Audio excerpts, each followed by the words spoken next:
Welcome home, Cojourners. I'm glad you're here for another episode. I'm Dr. Thema, licensed psychologist, ordained minister, and sacred artist, here to help facilitate your journey back home to yourself. And I am so excited for our special guest on today. I want to tell you about her, Zabie Yamasaki, who is the founder of Transcending Trauma through Yoga, which is an organization that offers trauma-informed yoga to survivors, consultations for universities and trauma agencies, and training for healing professionals. Zabie is widely recognized for her intentionality, soulful activism, and passionate dedication to her field. She has trained thousands of healing professionals, yoga instructors, and mental health practitioners in her signature trauma-informed yoga certification, both in person and online. And I've seen the online version. It's amazing. She is a trauma-informed yoga instructor, resilience and well-being educator, and sought-after consultant and keynote speaker. Her yoga as healing program and curriculum is now being implemented, listen to this, in over 50 college campuses, I love that, and trauma agencies across the country, including the University of California System, Stanford, Yale, University of Southern California, University of Notre Dame, and Johns Hopkins University. Her work has been highlighted on CNN, NBC, KTLA, and the HuffPost. She has many publications. On today, I'm going to amplify one, which is Trauma-Informed Yoga for Survivors of Sexual Assault, Practices for Healing and Teaching with Compassion.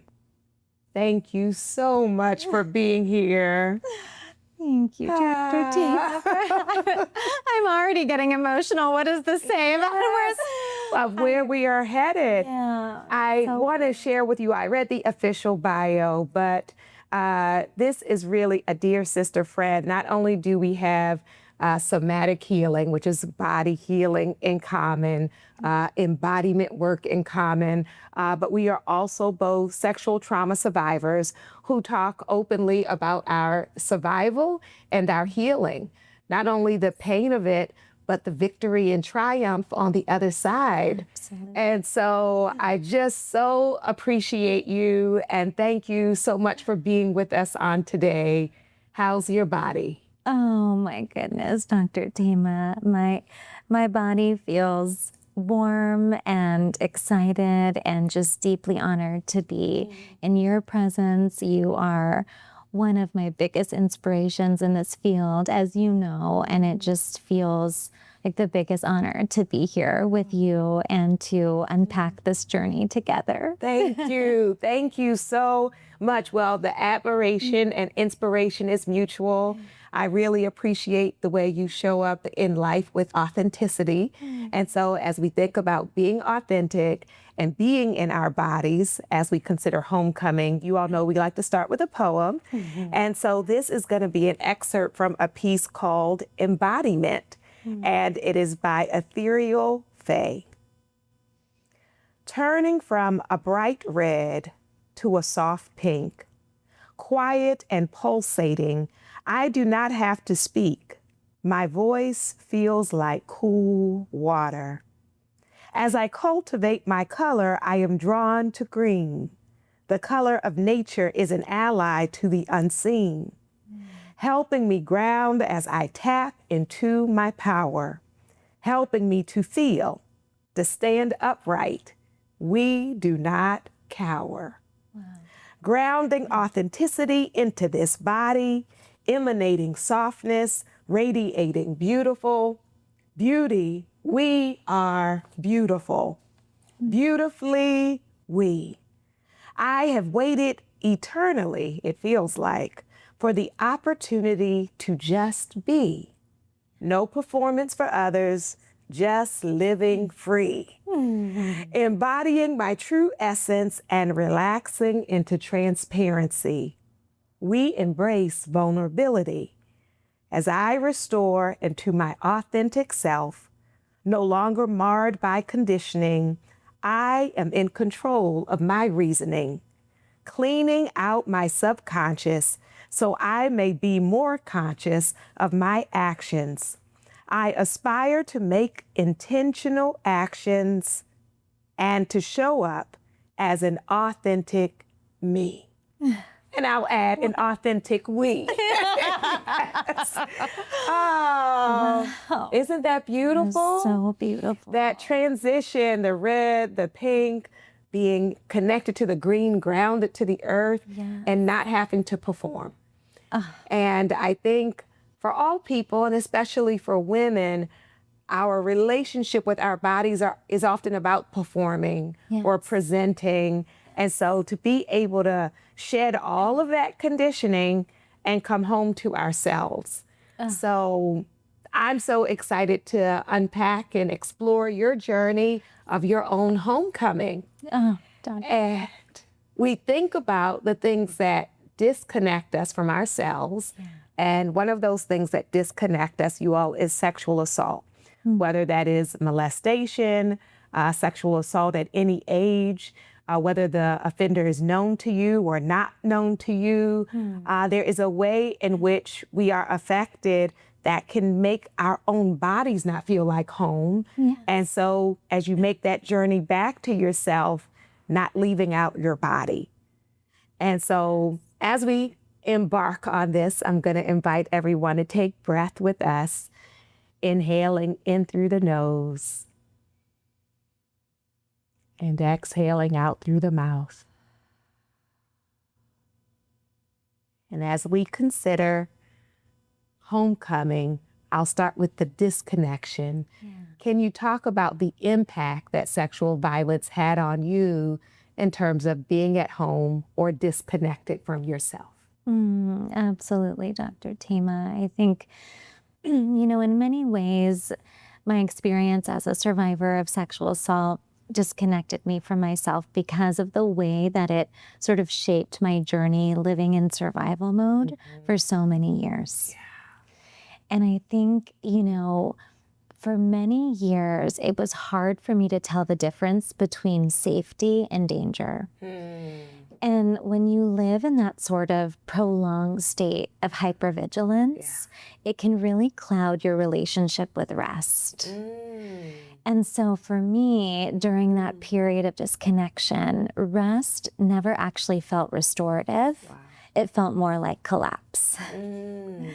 And I think, as I reflect back during that time, I've learned that my perfectionist tendencies to overwork myself into numbness so I didn't have to feel anything difficult, or to over prepare or tediously plan for every single work project so I wouldn't mess up or so I would do it perfectly, or to view everything in my life through the lens of urgency, were all trauma responses that deserved my healing and my care. And, I had to learn with so much gentleness how to be still and how to actively not fill up the space. Because when I was going and going and going, I felt that somatically in my body, the GI issues, the flashbacks, the insomnia, the anxiety. And it feels so important to name that so often these symptoms we experience or the protective strategies that our bodies cling to are somatic reenactments of past trauma. And for many of us, they're survival skills. I'm going to jump in on there. One, in case I forget, I do want you to explain for people what reenactment means. But even I'll go back before that. I so appreciate you describing the impact, because I think usually people had to guess, they would think like being all over the place or being scattered. And so people often miss what it looks like. When I call it, it looks like a spirit of excellence for some people, right? That perfectionism, the overdrive, working hard, being over-prepared. And so people can miss it. That looks like you're fine, right? But being exhausted even with that. So thank you for that truth telling and painting a different picture. Not for some people, it is what people might expect of like the scattered and can't pull it together. But for other people, it's holding themselves very tightly. Yes. Yeah. Oh my goodness. And that grip of, and as the poem that you read, so I mean, what a beautiful intersection of the conversation, because we do, with the grip is so tight, and I think that's what makes sexual assault or the aftermath and the healing journey sometimes feel like a very invisible process, because people might look at you and think, she's shining, she's doing great, she's achieving, she's doing all the things, and yet inside you might be crumbling, you know?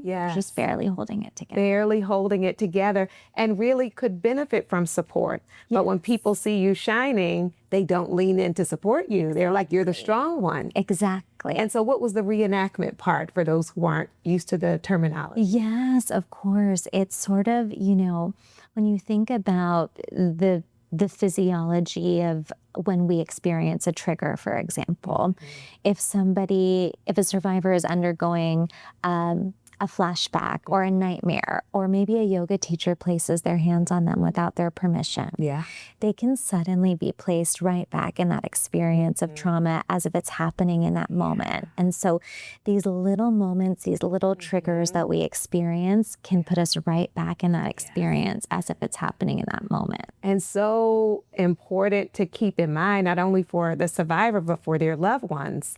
Right? Because you may think, oh, this person is overreacting, or like, why did they respond so, like, all I did was put my hand on their shoulder. But it was like without consent and unexpected. So like that startle response. So people may respond with an intensity. Exactly. And it's such a reminder, and you do this so beautifully in your work, Dr. Thema, just the reminder to continue to extend grace.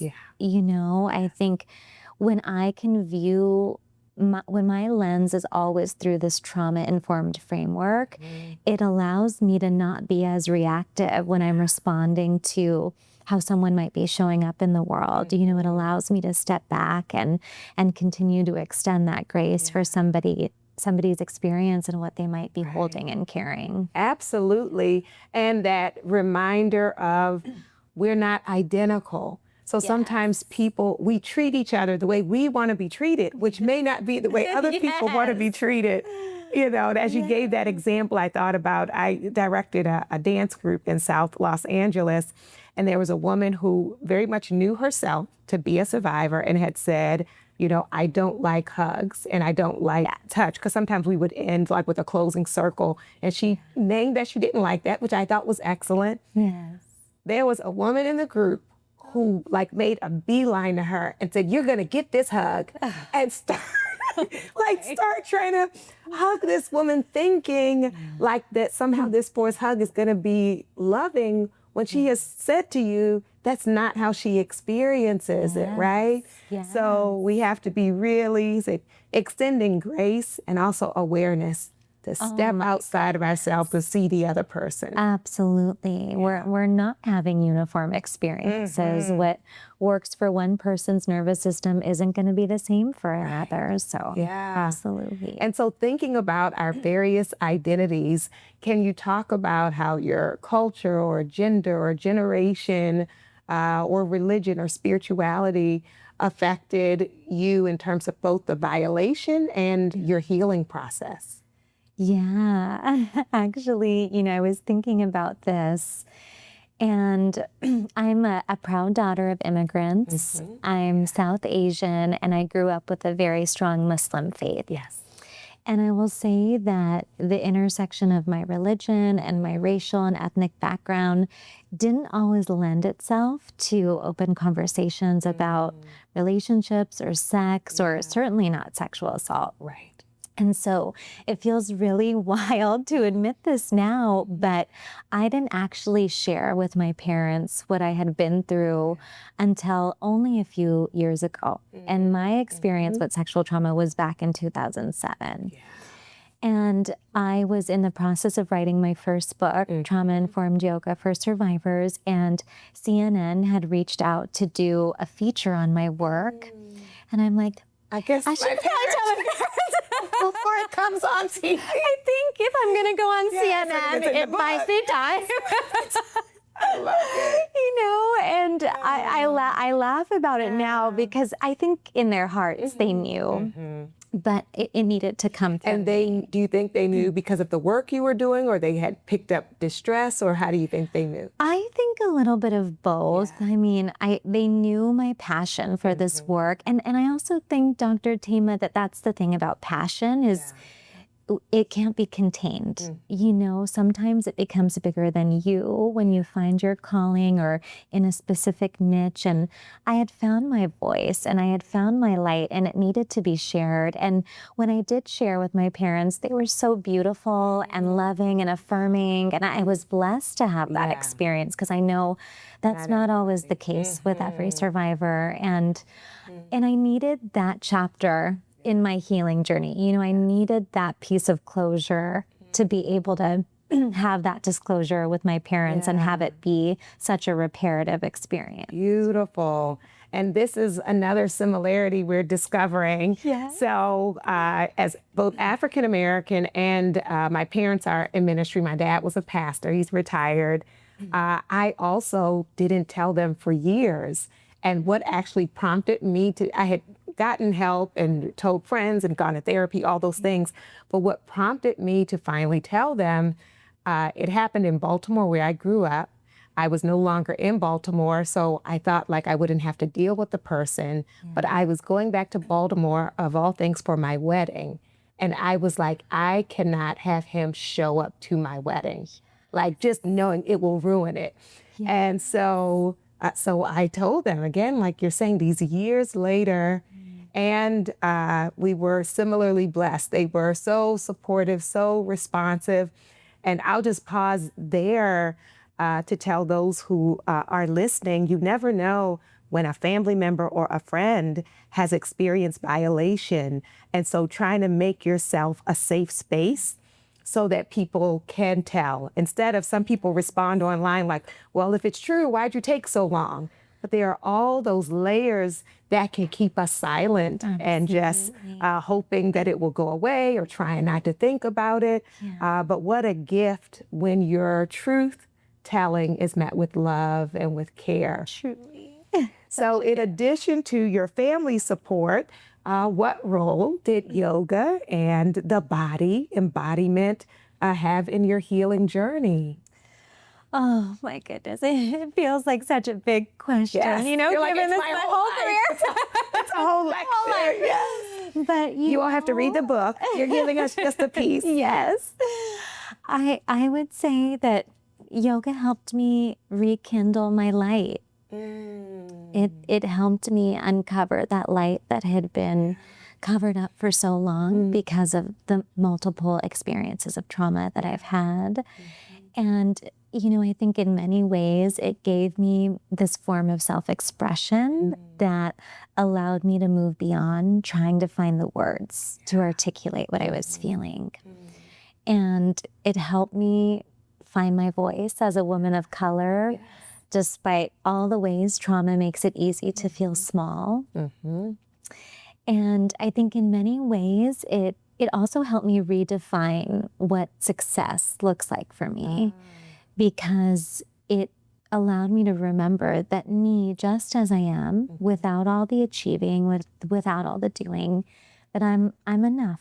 Me, just as I am, without all the layers, you know. And I think there's something, and I know you know this with dance and your practice of embodiment, that there is something truly just visceral about when you get into your body and even being in a space with other survivors and not feeling any pressure to share any details of the trauma, but just the presence of power and energy and empathy and compassion and that shared experience. It's hard to find the words. I think that's what makes it so precious. It is so powerful. And, you know, we talk about the arts as helping us to speak the unspeakable.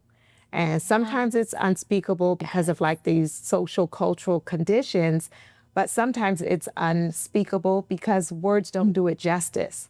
You know, and I say this, both of us as writers, like I could give a detailed description of what happened, but it still won't really capture it, right, in the same way like that a movement will. Like I can do a movement, and I'm like, and that's it. Exactly. That's what happened. I'm like, and that's all you need to know. Yes, that's all. That's all. And it also does give you the power over your narrative because without having to verbally go through all the details, you can tell the story in your body and fully express it, not feeling like you're just holding it in. Absolutely. And other people, that starts to emanate to other people. You know, I mean, I feel this every time I see you, just you are radiant, you know, and that comes from the years of the work. You know, there's this quote that I love that's by Kimani Fambro, and she says, "My joy is never a coincidence. I do the work."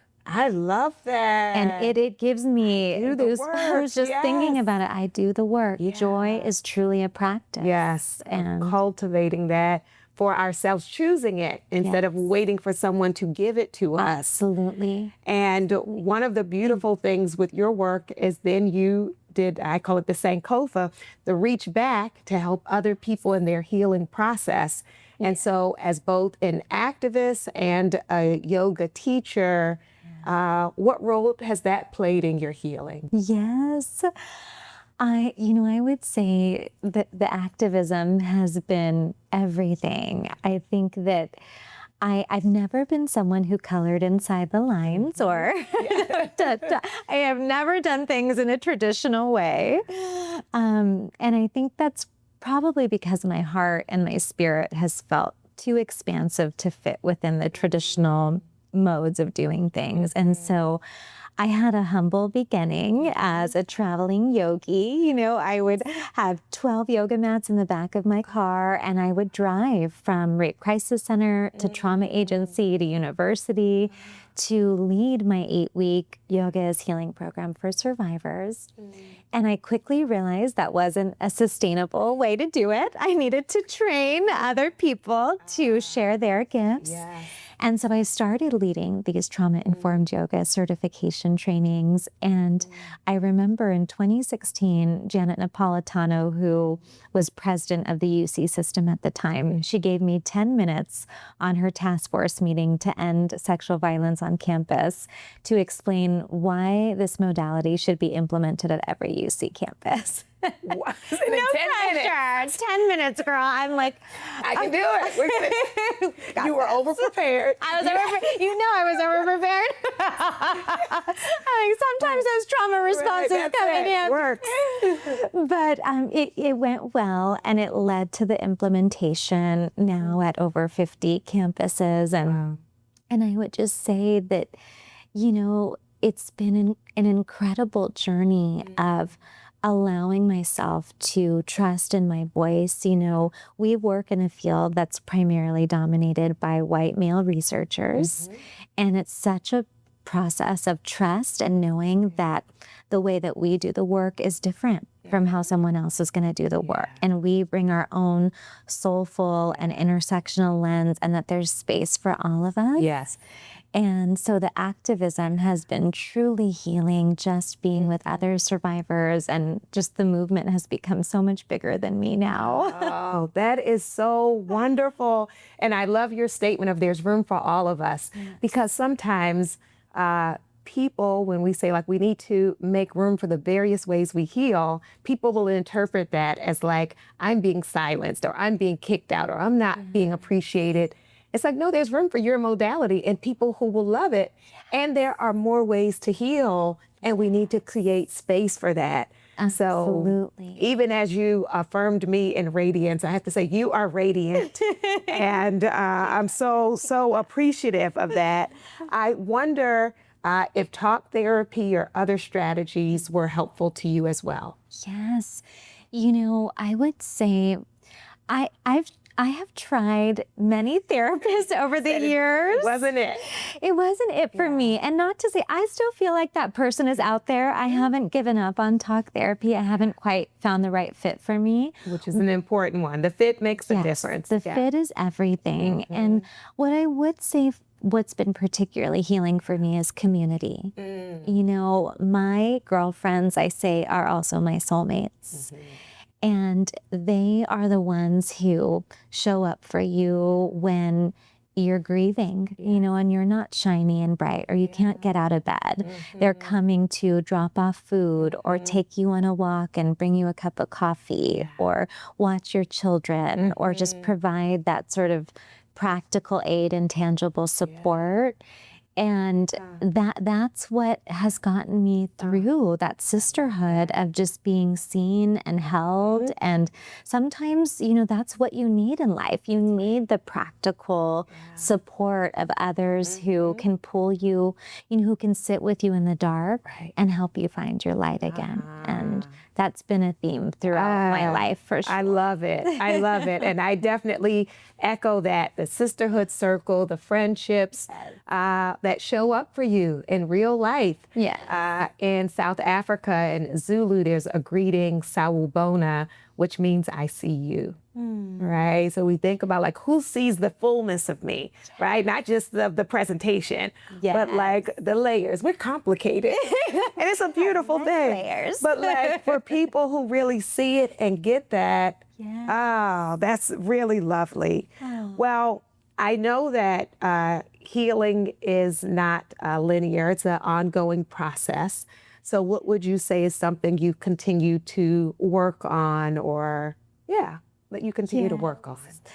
Oh, yes. There's always a space for healing to continue to show up. And I would say something I've been thinking a lot about is we don't talk enough about the incredible strength it takes to always hold the default nervous system in the room.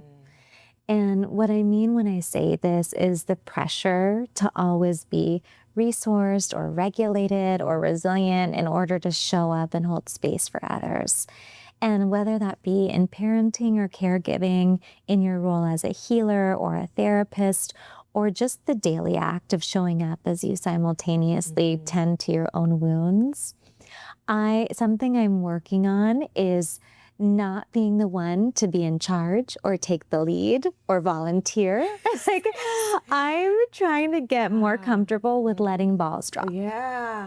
And to know that that's okay, that I don't have to hold it together all the time, but do it all, that I can release the grip on holding it together. And so that's definitely a piece that continues to be tender, and there's room for that to grow. I am right there with you. Like that, the person who, if it gets silent in the room, is going to jump in and save everyone from the silence and fix it. But I love that for you. I love that for survivors to not feel the need to hold it all. And to also know if that's not like an instant, like we just turn the switch. Sometimes that will bubble up for you, and then it's say like, oh no, it's okay. It's okay. So along those lines, I'd like to ask for our last question. If you could address the survivor who may be watching on today and they may be feeling stuck in their homecoming, what you might offer to them. Oh, yes. You know, what I would say, actually, Dr. Thema, it's some of your words that have pulled me out of my dark moments. And one of your quotes that I would love to share is, "You did all of that with a weight on your wings. I can't wait to see you flying free." And it is such a reminder to me of the temporary nature of every challenging season that we're in. And a reminder to hold on during the storms, to allow our healing process to continue to unfold just as it's meant to. And I would say, you know, something that I wrote about in my next book that's called Protect Your Energy is the importance of celebrating our middles. And I think so often in our healing journey, we wait until we've reached this point of completion, or we've reached this arbitrary finish line, or we've met the milestone. But so much of redefining what success means for us as survivors is to celebrate ourselves in the thick of our rebuilding process. To know that we are worthy of self-celebration and validation right in the middle.